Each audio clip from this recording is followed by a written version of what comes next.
Halo semuanya, kembali lagi bersama saya Johan di Jurnal Trading ID.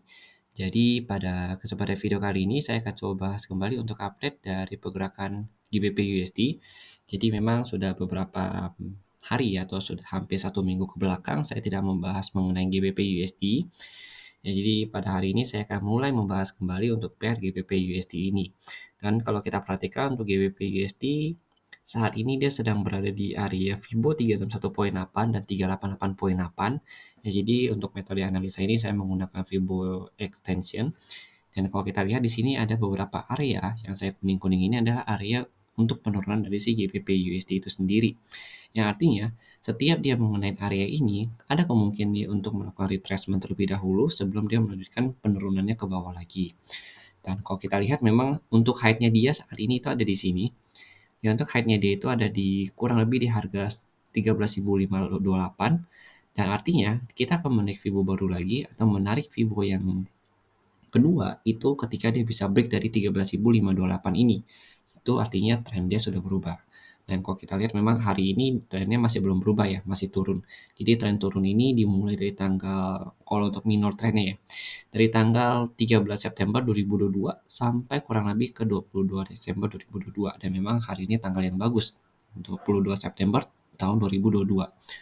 Dan kalau kita perhatikan penurunan dia hari ini juga disebabkan oleh adanya FOMC, yaitu kenaikan suku bunga sebesar 75 basis point yang dilakukan oleh Fed pada subuh kemarin ya, atau subuh tadi ya. Nah, kalau kita lihat memang dari DXY-nya itu sendiri atau indeks dolar itu dia naik ke 111.48 sampai 111.70. Nah, ini dia masih belum bisa nih breakout nih.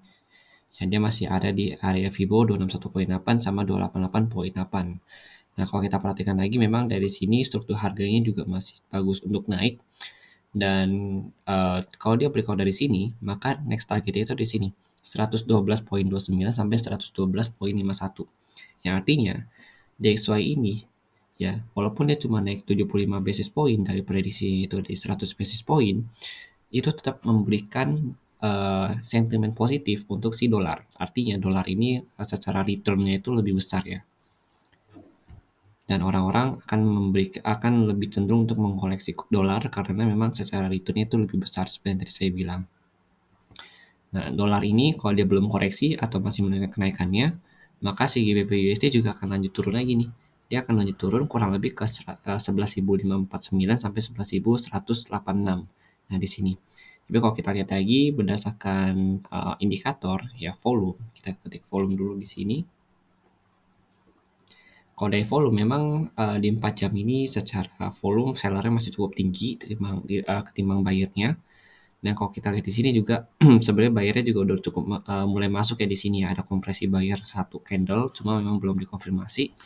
Dan mungkin nanti setelah candle ini ditutup ya kurang lebih 32 menit lagi atau setengah jam lagi, dan kalau volume ini belum bisa memakan volume si buyer, artinya dia akan mengalami koreksi terlebih dahulu kurang lebih ke sini ya, ke 113 ya, 398 sampai 113.757, baru dia nanti akan lanjut turun lagi ke bawah. Penurunan terendahnya itu ada di sini di 10.652 ya, di sini terendahnya dia. Ini ada di Fibo 488.8. Fibo ini saya tarik sebelum dia berganti struktur harga, artinya dari dia naik begini sampai ke turun baru saya tarik Fibo baru. Begitu dia bisa break dari low dia sebelumnya. Low dia sebelumnya itu ada di sini, saya tarik sampai ke sini.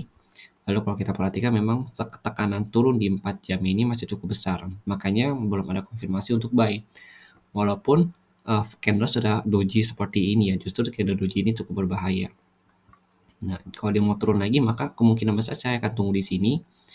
Ya untuk short buy mungkin dia bisa jadi area short buy sama di sini 10.625. Tapi short buy ini hanya untuk koreksi ya. Kita hanya short buy, kemudian kita akan cari untuk posisi bahasa itu untuk cari posisi sell lagi selama si DXY ini masih lanjut naik.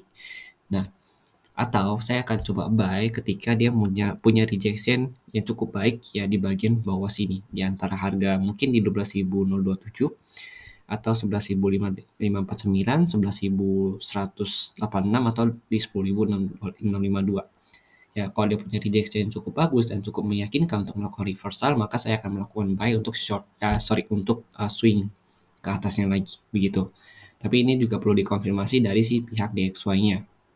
Ya, tapi selama si DXY ini belum nutup gap, ya dan masih menunjukkan kenaikan, maka saya tidak akan melakukan buy, melainkan saya akan fokus untuk mencari area sell, ya dengan target kurang lebih di 10.652 ini, begitu. Jadi begitu, untuk pandangan saya mengenai si GBP USD memang masih belum ada banyak perubahan, karena trennya juga masih downtrend ya, dari tanggal 13 September sampai 22 September ini, begitu. Oke, jadi sekian dulu analisa simple dan juga analisa singkat dari saya dari Juna Trading ID. Semoga analisa ini bisa membantu kalian bagi yang sedang mencari sudut pandang lain untuk main di pair GBP USD ini. Terima kasih dan sampai jumpa pada video berikutnya.